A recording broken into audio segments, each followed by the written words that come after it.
What is up, and welcome to the Joe Kilgallon podcast. I'm Joe Kilgallon. How the hell are we feeling? I'm feeling great. This podcast is also known as Kilgallon's Pub because I like to talk about the type of shit you talk about in the pub with your friends. I had a great weekend. Was at Galway Bay Pub. Had several pints of Guinness. Shout out to my man Nolan at Galway Bay Pub, 500 West Diversey Parkway in Chicago, Illinois. If you're in the city, it's a must. It's an absolute fucking must. Love that place. I hope you all had a wonderful weekend, a great Thanksgiving weekend. You got to see the family a little bit, eat some turkey and mashed potatoes and gravy. I love my family. We had a great Thanksgiving. And I want to start off with a little gratitude, of course. So I'm thankful for the Thanksgiving I had, but I'm also thankful for all of you, the listeners, all of my Patreon subscribers. You are all fantastic. I did post that blog about some of my favorite quotes from the poker table. Played a little poker last night. Got some more quotes I'm going to throw your way. Bunch of comedians playing poker, some funny shit will be said. And that's always the case week in and week out. And yeah, so thank you to the Patreon subscribers. If you're curious, you could jump on board, patreon.com/Joe Kilgallon. There's all sorts of different tiers. Also to all the YouTube subscribers, thank you. Thank you all very much for checking it out. You know, my YouTube channel is monetized, so any little bit of viewings help, you know what I mean? So if you want to spread the word there, highly appreciate it in this guy's end.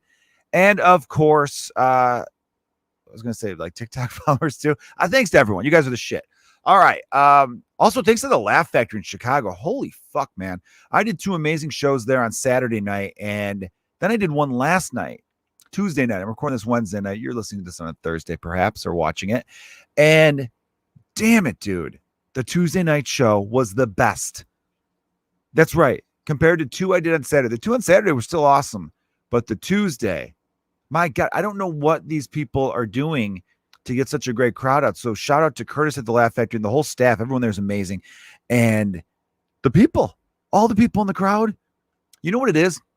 Some of you thinking to yourself, that's crazy. Why would a Tuesday night crowd be better than a Saturday night crowd? Well, let me tell you why. People who go out on Tuesdays to get a couple drinks in them, some cocktails, you know, get a nice little buzz going on a weekday, they are way fucking cooler than people who go out on a Saturday evening. Now, I know everyone's got different jobs and their schedules or whatever, so I don't mean everybody, but the average person who goes out on a Saturday, they're often going out because they feel like they have to. They feel like they need to. You know, not even a need, because the need's a little different feeling, but they feel like, I see it with the audiences, you know, that they were still really awesome on Saturday, but Tuesday was just next level. They were ready to go from Jump Street. They went with every joke. They were loose. They were fun. As a comedian, you could talk with them a little bit, and they went with it. They were so cool because, again, these are the people who go out on Tuesday nights. They're a cooler breed. Again, that Saturday night person might be like, you know, I'm so tired. I had a hard week at work, and I just really wanted to like chill in this weekend, but you know, you only live once, YOLO, and that bullshit. And then, you know, their friend gets them a ticket they didn't realize, so then they get dragged to it. There's dinner before. Just, it's a lot of shit. And I get it. You know what I mean? I've worked 9 to 5s, and there are times where you don't want to do anything that's slightly complicated. But also, just get your head out of your fucking ass sometimes. I really do think there's something about the 9 to 5 mentality that breaks people. Because I think people look around, they're like, you know, they're in traffic on the way to work, traffic on the way home, and they're just like, I was not meant for this. You know, I know there's millions of philosophers and musicians and all sorts of influential people who have said over the years, like, that's human beings weren't meant to do that. That rat race, getting in your car with 1,000 other cars, all driving in the same direction, getting in a fucking cubicle, all that kind of stuff. Now, look, you do what you can to survive. And if you have a 9 to 5 that you enjoy, then ignore everything I'm saying and ignore everything everyone else is saying. But I definitely think there's something about doing those jobs where you think it's what you're supposed to do. So much of like human life, and especially American life, we're like programmed for shit. I ran into a buddy not that long ago, and I had a flashback to a conversation him and I had, like, I don't know, a long time ago. And I remember him being like, because he just turned 26, and he said, you know, when I was younger, I always thought I'd be married by 25. Have a kid by 26. I figured I'd have 3 kids by 30. And I remember thinking to myself, like, that's weird, dude. You were planning your fucking life out. And too many people plan their life out. They think, all right, I did well in high school. I went to college. I did good there. I got my degree. Now I get a job at whatever office thing, you get your 401k, you get this Roth IRA set up. You get, I get all my ducks in a row. I find the right gal. I get the suburban home. I get, they got the dog in the yard. And look, that's all well and good if that's what you like. If that turns you on, who the fuck am I to judge? Who the fuck is anyone to judge? But I feel like a lot of us need to look at that and be like, is that what I want, truly want? Or is that what I think I'm supposed to do? Often with some of these comedy club audiences, you'll see where it's like, do you really want to be here? Or do you just feel like you were supposed to go out? And again, I feel like there wasn't the whole Saturday crowd. Most of the Saturday crowd was good, but they're just some people. Because again, the Tuesday crowd, they don't hear a trigger word and go, let me cross my fucking arms. That's the thing. Like the Saturday people, man, there were some jokes. There were several comedians, not just me. Me and a couple other comedians did the Saturday, and we were also on the Tuesday at Laugh Factory. And we are all looking at each other like, this fucking Tuesday crowd's amazing. We told the same exact jokes on Saturday, and they did pretty well, but there was always a little bit of hesitation because, look, sometimes the subject matter is edgy, whatever the fuck that means these days. A lot of things are considered edgy where it's like, this isn't fucking edgy. Are you kidding me right now? And the Tuesday crowd just went right with it. They didn't even bat their eye. They had trust in the comedian. They weren't suspicious of us thinking, ooh, he's starting to talk about this. It's like there will be comedians who will bring up the topic of race. And you'll see the audience get all weird. And I'm like, where the fuck do you think he's going with this? You think he's just going to start dropping the N-word? Are you not paying attention to society? He's probably going to say some shit that you most likely are going to agree with or is mild at best in terms of like, that was offensive. Like, just, I don't know why everyone who's listening to this is cool as fuck. I feel like most of the audience on YouTube, especially like people who watch comedy on YouTube I think are fucking really cool. Not everybody, but for the most part. So yeah, it's just something to think about. The 9-to-5 structure. And I think that less and less jobs are doing that. I'm hearing more and more jobs coming back from the pandemic are like, oh, we don't need these offices. People are just as productive from home, which is great. Yeah, change that up a little bit. Give people a little more fucking soul back to them. Because, yeah, that whole, it's not fucking healthy. Like I was talking about my friend who's planning out his life by 25 this, by this. I'm like, dude, you die at the end, Like, why the fuck are you trying to get to the back of the book so quickly? Chill. Enjoy yourselves, especially if you're someone out there, if you're not married, and even if you are married, but if you don't have kids or like real responsibility, because raising kids is a real responsibility that you shouldn't take lightly. Go out on a fucking Tuesday. Are you going to show up tired to work one time on a Wednesday? Fuck off. Just do it. Do yourself the favor. You're never going to look back and be like, oh, I wish I would have stayed in more. No one says that shit. Nobody would ever have that response. So get the fuck out there. Make some mistakes, have whiskey on a Tuesday. It's a lot cheaper than on a Friday. Get your fucking dick wet. Get your pussy pounded. Where am I going with this?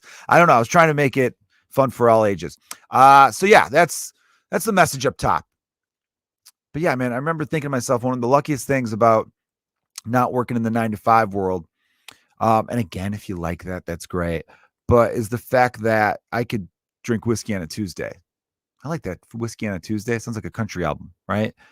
And you don't really have a weekend. The whole thing with the weekend is it's the end of the hard week, and you look forward to it.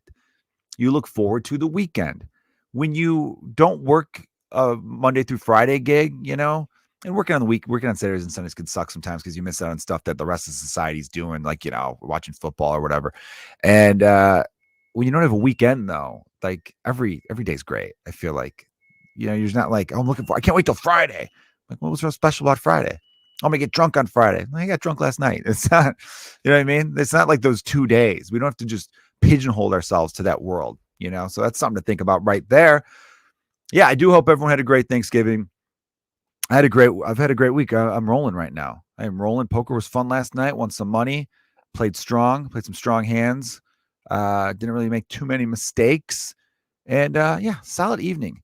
Although, dude, if any electricians are out there, you guys need to help me out because we've been playing in my garage. We got a bunch of like heaters and stuff, portable ones and shit, and they totally shorted the fucking garage. So all the power went out in my garage. It was last night.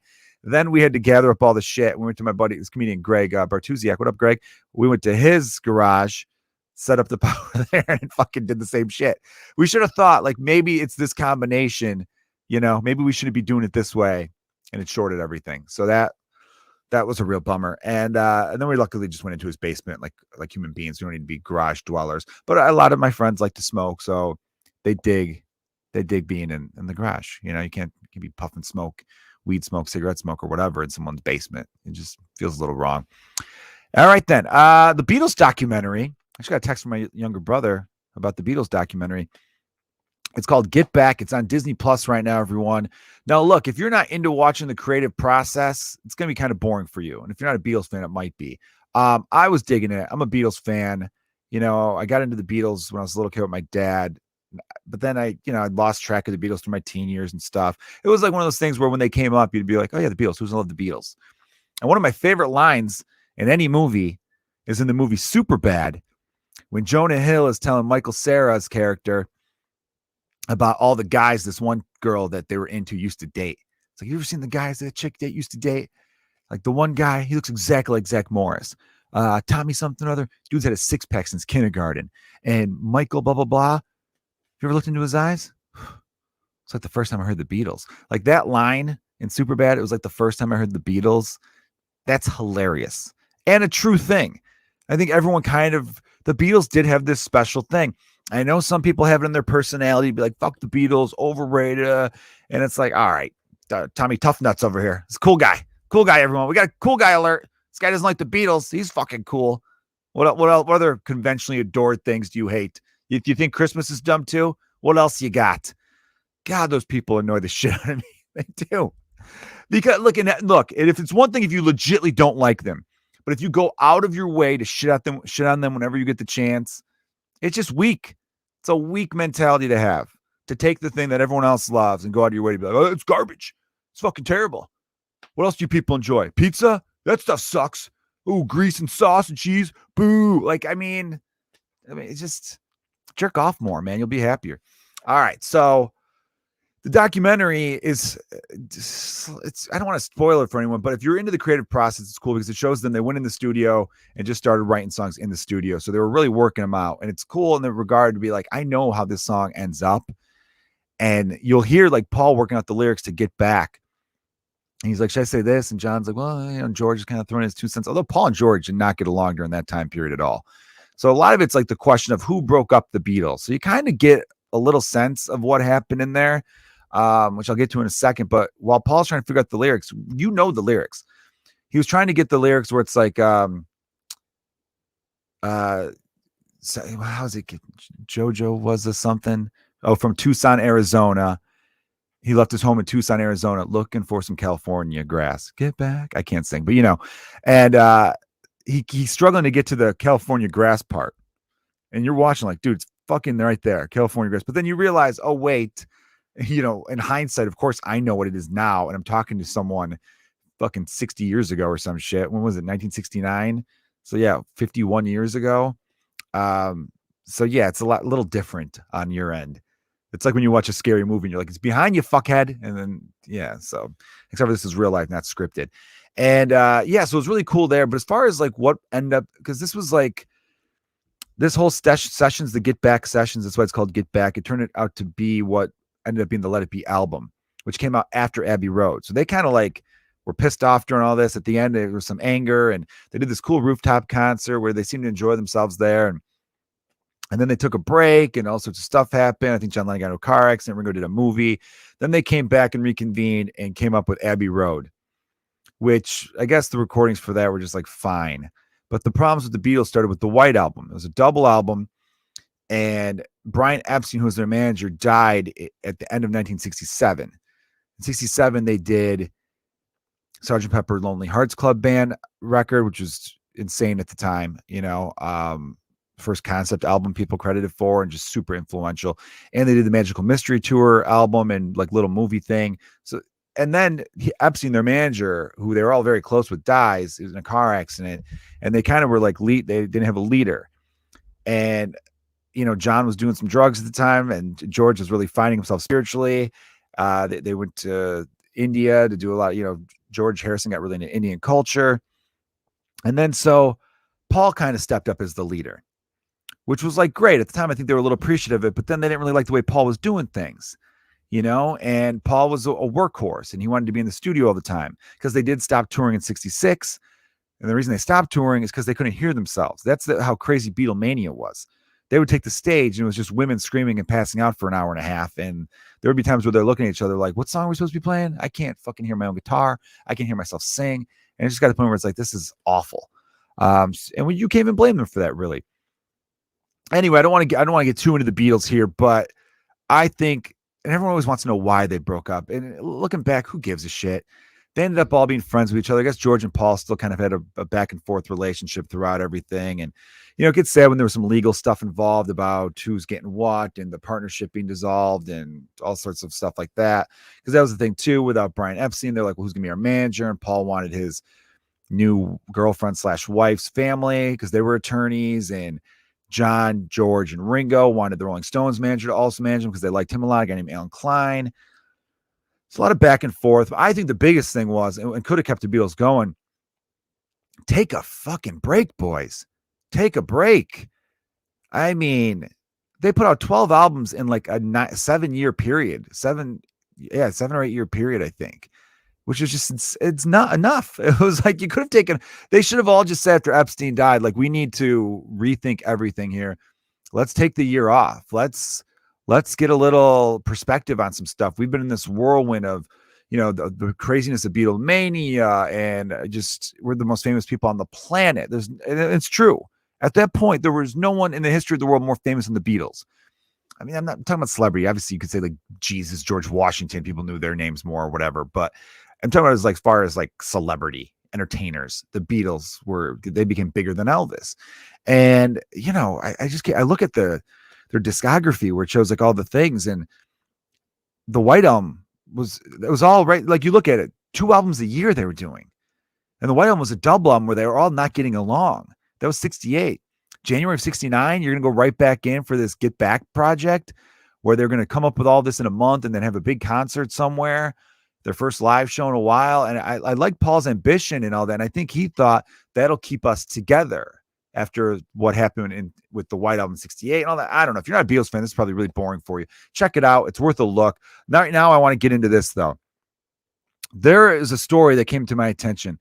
There's a man, an exonerated Missouri man who was released from prison after spending 43 years behind bars for a crime he didn't commit.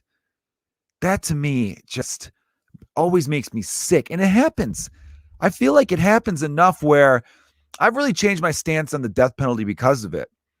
There have been people who were executed by the government, and it turns out, oh, shit, he didn't do it. Like, how fucking depressing is that? I know I'm going to take a weird turn here, but picture that. You get thrown in jail for a crime you did not do. And the whole time you're like, I'm fucking innocent. I'm fucking innocent. I didn't do this shit. Well, I'm innocent. Please, please, please. I beg of you. It wasn't me. Oh, tell it to the judge. I did. He put me here. Oh, well, tell it to God. I'm starting not believing him, obviously, because I'm fucking here. But, you're just like, so, and then the days turn to weeks, to months, to years. And the whole time you're just like, I didn't do this. Then they put you on death row, and your last thought was, this was my life. Wrong place, wrong time. And it's so depressing to think about. I'm mad I did that to you guys as the listeners. I shouldn't have put it out there because it sounds horrible. And this story gets worse to me. The exonerated, sorry, I'm getting jazzed up here, so I'm speaking terribly, was released from prison after 43 years. And get this, he's not eligible for compensation from the state because he didn't get released off of DNA evidence. Strickland was exonerated, that word's dumb, without DNA evidence, which disqualified him from compensation from the state under Missouri law. Well, guess what, Missouri? That's a dumbass law. That's dumb. So there was enough evidence for whatever reason that they were like, yeah, you're free. Our bad. And then he's like, how about a little coin for stealing 43 years of my life? 43 years. That's prime living right there. You're not going to throw me some money?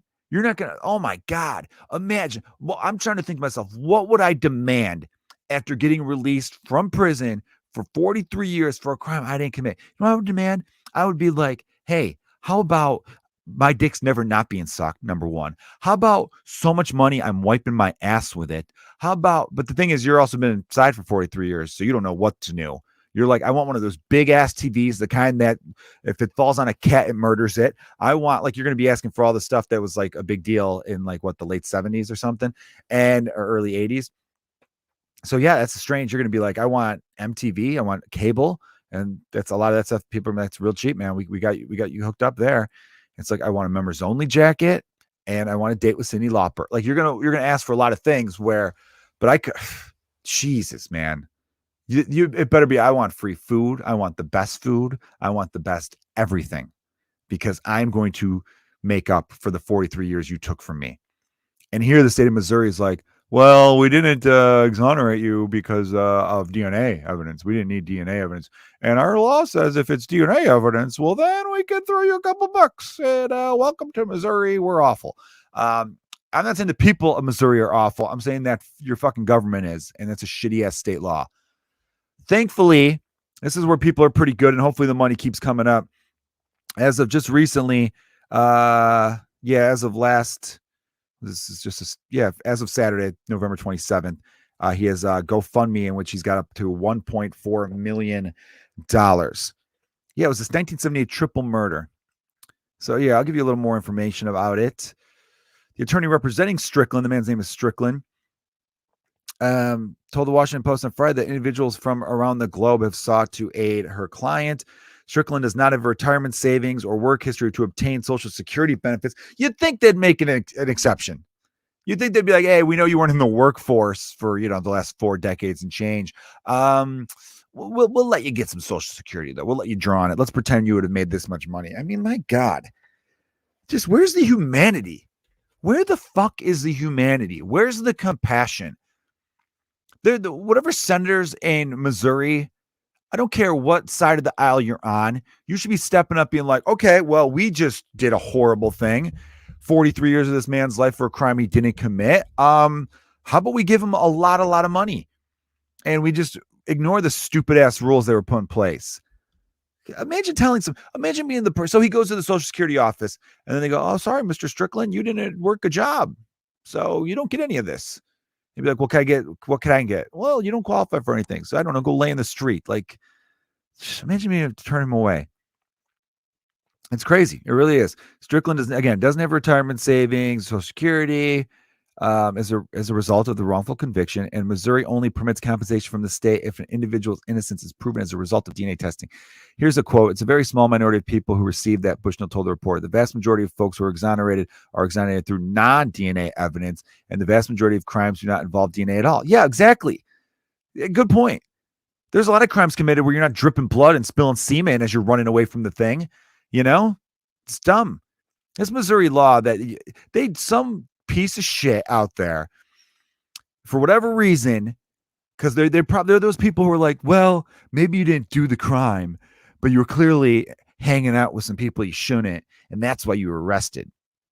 Like those types of people. And so they came up with these laws where even when these people are later proven to be innocent, the state still doesn't want to cough up any change. Oh, not our fault. Sorry, you were in prison for 43 years. Sorry, we screwed you up, but not on us. Yeah. Hey, we got to save some money on our end. It's just despicable. I mean, this makes me absolutely sick. The dude's 62. So that means he was put away. I'm terrible at math. 62 minus 43, 19. He was 19 years old, right? Yeah, 43 plus 20 be 62. Yeah, 19. My God. Imagine missing your 20s and 30s. This dude would have been in his 20s in the 80s. That would have been a fun scene for him. A lot of fun things going on, right? Hair metal and other dance stuff. Michael Jackson, Prince. Fuck, man. Poor guy. I don't know where he's from. Missouri. Maybe he was a Cardinals fan. They won the World Series in 82. Hopefully he's not a Cardinals fan, though. And despite family members presenting alibis, Strickland, along with one of the admitted killers, stating that Strickland was not at the scene when the 3 victims, I don't need to name their names. They're all dead now. Sorry about that. They died a long time ago. He was still convicted. They just, So the guy who did do the killing was like, I don't know who this fucking dude is. And they're like, too bad. He was there. We believe it.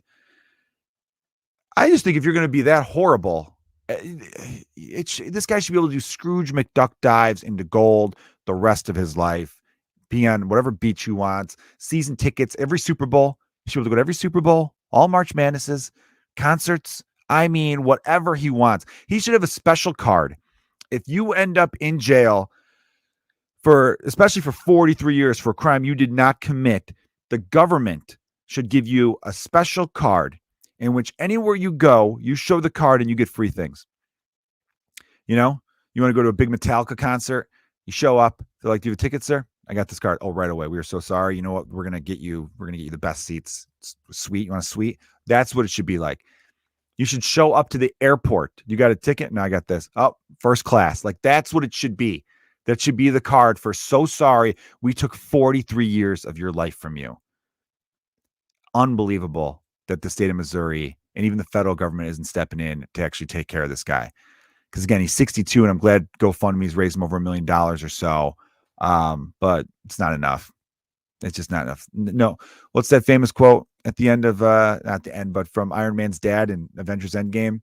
No amount of money ever bought a single morsel of time, or something like that. It's true. Time is the most valuable currency. And they robbed this guy of $1 billion. You know, I'm not saying he would have made $1 billion in that 43 years. I'm saying that's what your time is worth. It's crazy. It's absolutely crazy to me. All right, let's switch gears here real quickly with you guys. I'm a Cubs fan, and the Cubs signed Marcus Stroman, so I'm pretty jazzed about that still. If you followed me for Cubs stuff, I've been using the True Blue Cubs at True Blue Cubs Twitter account to post some Cubs videos and stuff like that. I don't know if I could do a Cubs podcast. I have a feeling my contract with Locked On Cubs, which ended fine. I ended it. I just did. Life was different. I couldn't commit to a 5-day-a-week podcast. Not that money. And I'm a stand-up comedian, and that's what I want to do. And that's what my main focus is being the best comedian I could possibly be. And some other cool little projects I have in my mind. And to do 5 days a week was tough. It really was tough. And so there's no hard feelings there. But I do think I might have had I can't do another podcast for a year, because I think the whole thing is, well, you'll steal all the listeners you had from your other one. And it's like no compete clause. I don't know. Maybe I'll start a little side thing on the Patreon, and the Patreon subscribers who already like me, you don't have to listen to it if you're not a Cubs fan. We'll figure that out. I want to mention this. A great listener brought up about, I think I made a reference to like Victoria's Secret models, and about how, there's more beauty than just Victoria's Secret models. And of course, beauty is in the eye of the beholder. I 100% agree with that. I've always said that one of the reasons is when people first came down on Instagram models, I'm like, I love Instagram models because they're like organic models. These were women who just took pictures of themselves. Yeah, they might use some filters and airbrush here or there, and the pictures are, touched up, some of them. So that part I don't like, because it's not real, it's not natural, and it's putting out a mixed message. But what I do like about them is they just put their pictures out there, and everyone else, people were like, oh, you're beautiful, I'm going to follow you. And that's how they built up their followings. Where Victoria's Secret models and other models, who decides that they're the hottest women or the beautiful or whatever, sexy, whatever the label you want to put on it? Who, right? They're a bunch of 12 fat cats in some Manhattan and Miami offices. They get to decide who the hottest people are. See, I never like that about different industries, music industry, comedy industry. When you think about it, who gets these Comedy Central specials, these Netflix specials, these writing gigs, all this other stuff? There's gatekeepers to this stuff. And look, I'm not knocking the whole system with it, but it's a lot of, I've seen comedians kill in front of 500 people, and then they don't get like a festival because one person didn't like them. But then that one person likes a comic that would eat their ass in front of 500 people. See, it's tastes. What's your tastes. So I really do believe beauty is in the eye of the beholder. And if whatever your body type is, see, the whole thing with fat shaming and all that is bad, because you should love your body, and people shouldn't make you feel bad about your body. Now, if there's health concerns and all that stuff, and if you're someone out there who's like, I'd like to lose some weight, yeah, take the advice and work at it. There's nothing wrong with that. It was weird when Lizzo lost a bunch of weight, and people were like, oh, what the fuck? People got mad at her because she was like the champion of body positivity. I'm like, yeah, she's still body positive. She still loves her body. She loved her body when it was bigger, and she loves it now that it's a little small. It is, I don't know if it's little. I haven't seen a picture of her lately, but you know what I'm saying? I'm trying to picture I don't know how much weight she lost. I just read this. Anyhow, she loves her body either way. That's the point. Love your body either way. If you're truly happy with yourself and you love yourself, which is a hard thing, a lot of us are working on it all the time, you won't get upset by other people's standards and definitions of who is and what is beautiful and all that. You'll be like, okay, that's what they like. I have a difference of opinion. And it's hard to do. It's hard. It is. Everything's always in our face these days, right? We're all addicted to our phones. We're all on social media constantly. Advertisements everywhere. This is what a woman's body should be. It's what the male body should be too. I see 6-packs all the time, and I'm like, that's probably never going to happen for me again. And which I don't even know if I want one. I do want to slim down a little, but only because of my own comfort. I'll talk about how I need to lose some weight, and some people around me be like, shut the fuck up, you're thin. And I'm like, look, it's not about looks. It's about my own comfort. You know what I mean? I feel uncomfortable. I'll be honest with you guys. My rib cage goes in a little bit, and I'm getting these love handles on the side. And when I sit a certain way, my ribs dig into my side, and it fucking blows, right? So it's not vanity. It's comfort. And yeah, so at the end of the day, if you love yourself and focus on that, I think everything else just falls into place. But yes, 100% I agree with the point that was pointed out to me. There's beauty comes in all different shapes and sizes, and it's not just Victoria's Secret models. And I 100% agree with that. I've never been a guy that has a type. I do. I've seen beautiful women who are 5'1" and whatever the terms, I don't know. And I've seen ones who are 6'1", and I've seen, big, small. I like them all. And I just went for the rhyme there, but it's true. I don't get dudes or women or whoever, non-binary, whatever it is, that have a type. Oh, I like this and this. But in the same regard, you're allowed to. People are allowed to have tastes. They're allowed to like what they like. You could be into that. You could, it would be weird if someone would be like, I know women who don't like short guys. I can't go up to them and say, how dare you? I could say, hey, don't, they can't help being short. Don't discriminate against short guys. But, you like what you like. Those same women, though, can't be mad at men who are also superficial over shit like that. These are just things to think about, right? All right, that's been the podcast, everybody. You know what? Send me some messages. You want to direct message me? I think those are open on Twitter or on Instagram or Facebook, whichever one. Let me know how you guys have been liking these half-hour episodes. I've changed the format of the Joe Kilgallon podcast to 30-minute episodes, and of just me, and I think I might bring guests back here or there. I'm not ruling out guests in the future, but I've really been enjoying this. I really think the episodes have been fun and tighter, and just half an hour checking in with you guys. How's it going? Maybe I'll expand to 2 half-hour ones, do a half-an-hour one on a Monday, half-an-hour one on the Thursdays. I've been doing Thursdays, and keep them loose, and then every now and then have a guest on for certain things. But overall, I'm liking them. I hope you're enjoying them too. If you're not, feel free to be like, not into it, because I'll be a little honest with you. The numbers on YouTube have been all right, as far as full episodes go, because for a while my stand-up on YouTube was what people really came for, and the podcast clips and episodes were just, some people liked them. But the listenership has been down a little bit, which is slightly a bummer for me, because whenever I'm done recording, I feel really good. Like especially the last 3 or 4 episodes, when I hit stop recording, I go, yeah, fuck yeah, that was fun. That was good. I like that. So I don't know if it's just I'm not getting the word out as often as I was before, or what have you. So yeah, just thank you everyone for listening. Really appreciate the support. I'm open for feedback. Okay. You could criticize it, and I won't take it harshly. I might wish you were fucking dead. No, I'm kidding. I'm joking. I'm a comedian also, so you got to remember, even though I touch on some serious stuff, my goal is for this to be fun and funny.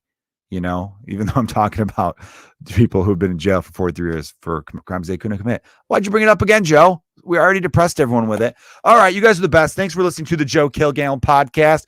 Cheers to you and yours. Later.